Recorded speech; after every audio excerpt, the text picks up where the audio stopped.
छठी मैया की जय, सूरज देव भगवान की जय। नमस्कार दोस्तों, स्वागत है आप सभी का इस हिंदी कहानी चैनल पर। आज हम आपके लिए लेकर आए हैं छठी मैया की पावन कथा, जो न केवल छठ पूजा की महिमा बताएगी, बल्कि यह भी समझाएगी कि यह पवित्र व्रत क्यों और कैसे शुरू हुआ। तो आइए इस दिव्य कहानी में डूब जाइए और जाने कि छठी मैया और सूरज भगवान की पूजा क्यों हर घर और हर घाट पर इतने श्रद्धा से की जाती है। किसी समय एक नगर में एक धर्मी राजा का शासन था। उनके दो बेटे थे। बड़े बेटा का नाम था देव और छोटे बेटा का प्रिय व्रत। दोनों बेटों की शादी बड़े धूमधाम से हुई।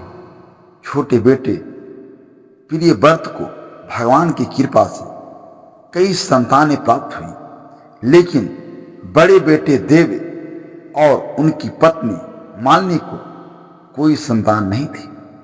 इससे मालिनी बहुत दुखी रहती थी। एक दिन मालिनी ने राजा देव से कहा, स्वामी, हमारी शादी को इतने वर्ष बीत गए, पर भगवान ने हमें संतान सुख नहीं दिया। बिना संतान के यह राजपाट अधूरा है। जब हम नहीं रहेंगे तो यह राज सिंहासन कौन संभालेगा। राजा ने समझाया, प्रिय, संतान का सुख भगवान की इच्छा से मिलता है, हमें धैर्य रखना चाहिए। लेकिन मालिनी का मन उदास ही रहा। उधर स्वर्ग में छठी मैया, जो ब्रह्मा जी की पुत्री और उनके छठे अंश से प्रकट हुई थी, अपने पिता के पास गई। उन्होंने कहा, पिताजी, सभी देवी देवताओं की पूजा होती है। माता पार्वती, भगवान शिव, गणेश जी सबके भक्त हैं, पर मेरी पूजा कोई नहीं करता। यह बात मुझे बहुत दुख देती है। ब्रह्मा जी मुस्कुराए और बोले, बेटी, चिंता मत करो। मैं तुम्हें वरदान देता हूं कि जल्द ही धरती पर तुम्हारी पूजा होगी। तुम उन लोगों को संतान का सुख दोगे जिन्हें संतान की कमी खल रही है। छठी मैया को राजा देवी और मालिनी के दुख का पता था। उनकी कृपा से मालिनी गर्भवती हुई।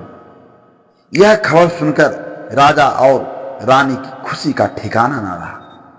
मालिनी ने कहा, स्वामी, भगवान ने हमारी पुकार सुन ली। अब हमारा भी बच्चा होगा, जिसे हम गोद में खिलाएंगे, पढ़ाएंगे, लिखाएंगे। समय बीता और 9 महीने बाद मालिनी को प्रसव पीड़ा हुई। लेकिन जब बच्चा जन्मा तो वह मृत पैदा हुआ। यह देखकर राजा और पूरे राजमहल में सन्नाटा छा गया। मालिनी बेहोश थी और राजा का मन टूट चुका था। वह शमशान घाट पर अपने मृत बच्चे को लेकर रो रहे थे। नौकर चाकर बच्चे को दफनाने की तैयारी कर रहे थे, लेकिन राजा का मन नहीं मान रहा था। वह कुदार पकड़कर रोते हुए बोले, हे भगवान, बिना संतान के दुख सहन कर लिया, पर यह दुख कि बच्चा मिला और फिर छिन गया, यह हमसे सहा नहीं जाता। तभी शाम के समय एक चमत्कार हुआ। छठी मैया अपने विमान पर शमशान घाट पर प्रकट हुई। उन्होंने राजा से पूछा, राजन, तुम इतना क्यों रो रहे हो? राजा ने सारी बात बताई। छठी मैया ने मुस्कुराते हुए बच्चे के शरीर पर अपना हाथ फेरा और चमत्कार, वह मृत बच्चा जीवित होकर रोने लगा। राजा की आंखें भी खुशी के आंसू छलकाए। उन्होंने कहा, हे माता, आप कौन हैं जिन्होंने मेरे बच्चे को जीवन दिया? छठी मैया बोली, मैं छठी मैया हूं, ब्रह्मा जी की पुत्री। तुम्हारी भक्ति और दुख ने मुझे यहां खींच लाया, लेकिन यह बच्चा मैं तुम्हें अभी नहीं दूंगी। पहले तुम मेरी पूजा करो, अपने राजपाट में मेरी पूजा का प्रचार करो, ताकि लोग मुझे जाने और मेरी भक्ति करें। राजा ने तुरंत सारे राजपाट में घोषणा करवाई कि छठी मैया ने उनके मृत बच्चे को जीवित किया है। उन्होंने लोगों की घाट पर इकट्ठा होने और छठी मैया की पूजा करने का आह्वान किया। लोग नारियल, फल और श्रद्धा लेकर घाट पर आए। छठी मैया ने कहा, सुबह सूर्योदय के समय मैं सूरज भगवान के साथ विमान पर आऊंगी। तुम सब पूर्व दिशा की ओर खड़े होकर सूरज भगवान को अर्घ्य देना और मेरी पूजा करना। अगली सुबह सूरज भगवान का विमान पूर्व दिशा से उदय हुआ। उनके साथ छठी मैया थी, गोद में राजा का बच्चा लिए हुए। सूरज भगवान ने देखा कि घाट पर अपार भीड़ है।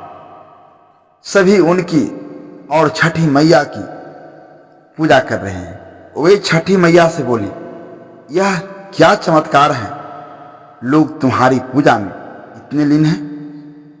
छठी मैया ने सारी बात बताई। सूरज भगवान ने कहा, मैया, तुमने मेरी महिमा को भी बढ़ा दिया। आज से लोग सुबह और शाम मेरे अर्घ के साथ तुम्हारी पूजा करेंगे। छठी मैया ने बच्चा राजा को सौंप दिया। राजमहल में खुशी की लहर दौड़ गई। तब से छठ पूजा की परंपरा शुरू हुई। लोग घाट पर इकट्ठा होकर सूरज भगवान को अर्घ देते हैं और छठी मैया की पूजा करते हैं। यह पर्व संतान की प्राप्ति, सुख समृद्धि और दुखों के निवारण के लिए मनाया जाता है। फल, ठेकुआ और सूप लेकर भक्त घाट पर जाते हैं और छठी मैया से अपनी मनोकामना मांगते हैं। तो दोस्तों, यह थी छठी मैया की पावन कथा। इस कथा से हमें यह सीख मिलती है कि सच्ची भक्ति और विश्वास से छठी मैया और सूरज भगवान हर दुख को दूर करते हैं। अगर आपको यह कहानी पसंद आई तो वीडियो को लाइक करें, अपने दोस्तों और परिवार के साथ शेयर करें। कमेंट बॉक्स में छठी मैया की जय जरूर लिखें और अगर हमारे चैनल पर नए हैं तो हमारे चैनल को सब्सक्राइब करना न भूलें। छठी मैया की जय, सूरज भगवान की जय।